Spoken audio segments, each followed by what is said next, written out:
علامات الساعة الصغرى انتهت.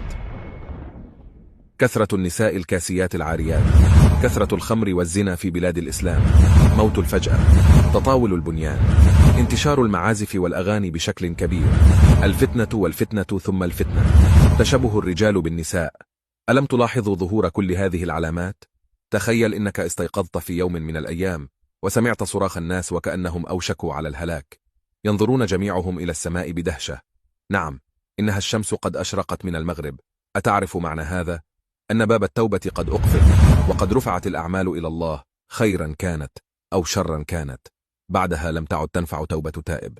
ومن علامات يوم القيامة الكبرى سقوط 7 من أمراء العرب، ظهور الإمام المهدي، ظهور المسيح الدجال، نزول سيدنا عيسى عليه السلام، شروق الشمس من مغربها، أبواب التوبة تغلق، ستظهر دابة الأرض لتضع علامة على المسلمين، خروج يأجوج ومأجوج، سيعم الضباب على الأرض لمدة 40 يوما، وسيقتل جميع المسلمين لكي لا يشهدوا بقية العلامات.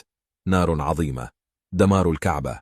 قال رسول الله صلى الله عليه وسلم: من نقل هذا النبأ عني سأجعل له يوم القيامة مكانا بالجنة. ألم يحن الوقت إلى التوبة؟ يقول الله عز وجل: يا ابن آدم، لو بلغت ذنوبك عنان السماء ثم استغفرتني غفرت لك ولا أبالي. ربنا إننا ظلمنا أنفسنا وإن لم تغفر لنا لنكونن من الخاسرين. اللهم أحسن خاتمتنا، اللهم أحسن خاتمتنا،